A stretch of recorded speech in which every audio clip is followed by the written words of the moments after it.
오늘 노동신문 혹시 보셨습니까? 뭐 제가 그 보도된 걸 봤습니다. 예, 그걸 보면 뭐 하여간 낯뜨거운 표현들이 엄청 많이 나왔습니다. 우리 예. 박근혜 대통령을 향해서 뭐 그전에는 방구석 안악내 뭐 이런 표현을 썼잖아요. 예. 근데 이번에는 뭐 심지어 뭐 애당초 시집도 못 간 뭐 제가 방송으로 표현하기가 쉽지 않은 그런 표현들인데요. 이런 애비의 덕으로 청와대 안방자를 차지하고 있다.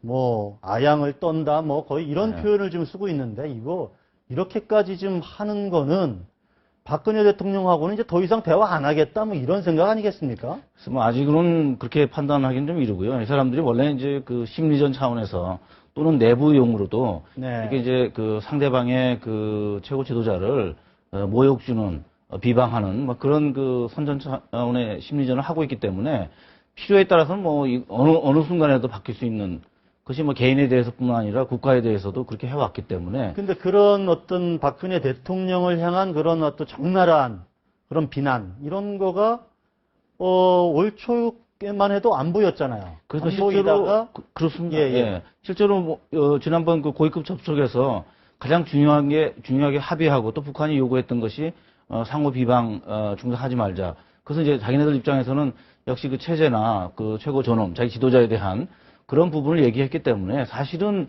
지금 입장에서 보면 북한은 뭐 고의적으로 지금 우리 그 대통령을 뭐 비방하고 망신 주는 이런 그 행태를 벌이고 있기 때문에 스스로가 이제 약속을 이제 파기하는 그런 행태를 보이고 있는 거죠.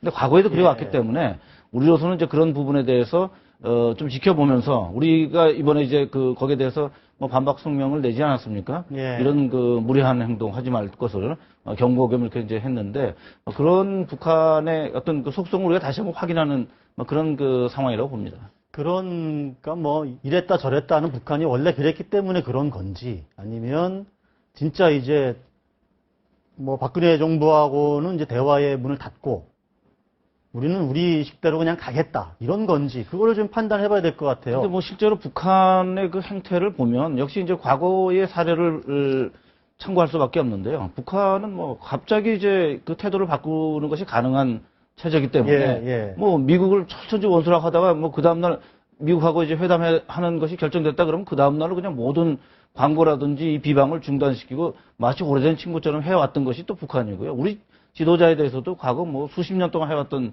그런 행태이기 때문에 지금도 역시 지금 상당히 그 격한 또 우리로서는 상당히 그 듣기 거북한 그런 그 비난을 하고 있지만 그런데도 자기네들이 필요에 따라서 하게 될 때는 또 언제 그랬냐는 듯이 태도를 바꾸는 뭐 그런 북한이기 때문에 저희가 지금으로서는 뭐 단정하기는 대단히 어렵습니다. 그러니까 우리 그 박근혜 정부나 또는 박근혜 대통령과 대화나 또는 상종하지 않겠다라고 하는 의도라고 판단하기는 아직 좀 이르다 이런 말씀이죠.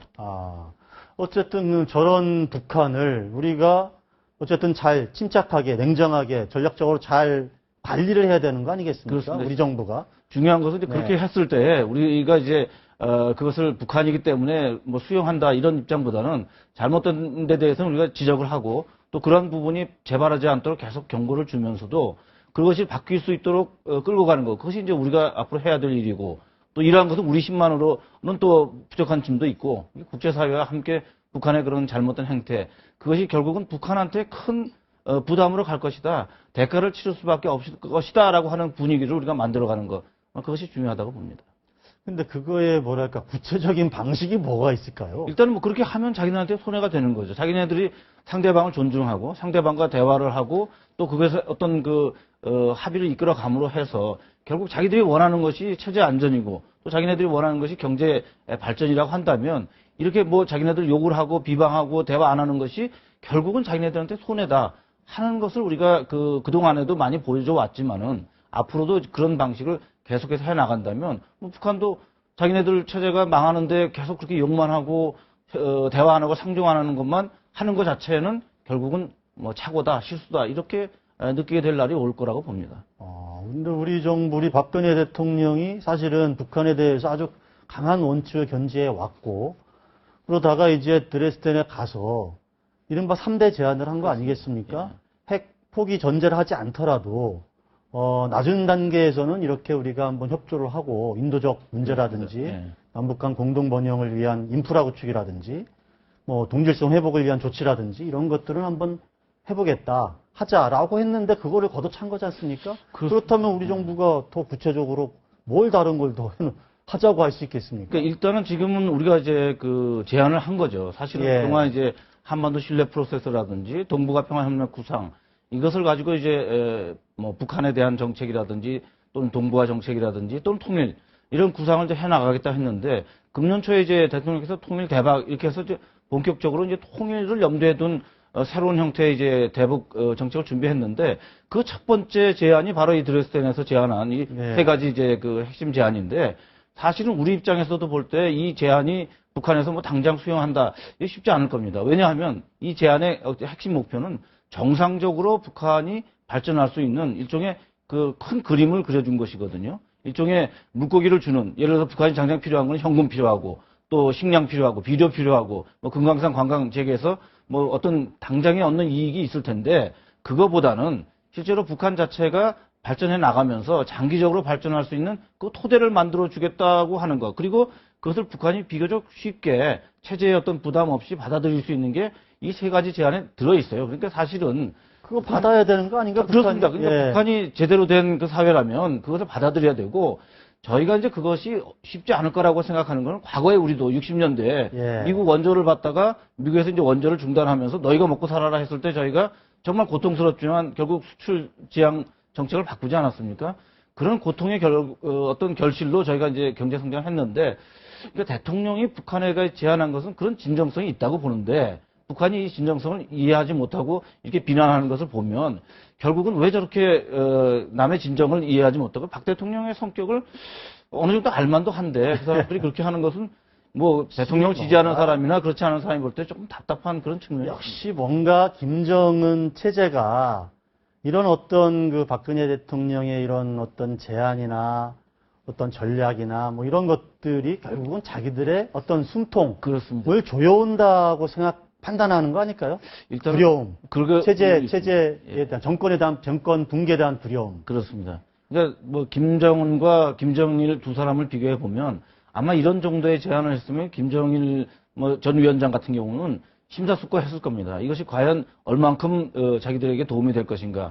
이것이 뭐 남쪽과 북쪽이 동시에 이익이 될 거라고 생각하면 뭔가 좀 한번 접근을 했을 텐데 김정은 제1위원장이라고 하는 사람은 아직은 경험이 부족하고 또 지난해 그 장성택 처형 이후에 내부 분위기가 아직 공고가 되지 않았기 때문에 강경파들의 입장이 상대적으로 좀 크지 않나. 예. 그러니까 이 제안을 정말 고지고대로 또 이것을 가지고 자기네들의 발전에 동력으로 삼을 만한 그런 여유가 아직 좀 없지 않나 이런 또 생각도 듭니다. 그러니까요, 오늘 그 마이크 기퍼드 그 평양 주재 영국 대사가 그 새누리당 그 김무성 의원이 주관하는 그 통일 포럼 거기에 오셔서 이제 강의를 하셨는데 이런 박근혜 정부의 제안을 북한은 체제 위협 도전으로 받아들이고 있다. 그렇습니다. 예. 이렇게 느끼는 것 같다. 이제 이렇게 분석을 하신 거거든요, 맞습니다. 이분은. 예. 예. 뭐 정확한 저는 분석이라고 보는데요. 예. 그것을 이제 바꿔 나가는 방법은 1차적으로 이제 북한에게 책임이 있는 거고 스스로 자기들한테 도움이 되는 거를 스스로 판단해서 그것을 활용해 내야 되는 건 역시 당사자인 북한 책임이고 그 다음에 이제 그것을 해나갈 수 있는 주변 환경을 우리가 만들어주는데 이거는 역시 인내가 필요한 부분이고요. 그래서 네. 북한이 저렇게 아주 어떻게 보면 상식 밖의 행동을 하더라도 우리가 그것을 바로 이제 맞대응을 하거나 아니면 긴장을 고조시키는 것보다는 전략적으로 또 북한이 신뢰할 만한 그런 또 국가나 제도가 있지 않습니까? 뭐 중국이라든지 또는 유엔이라든지.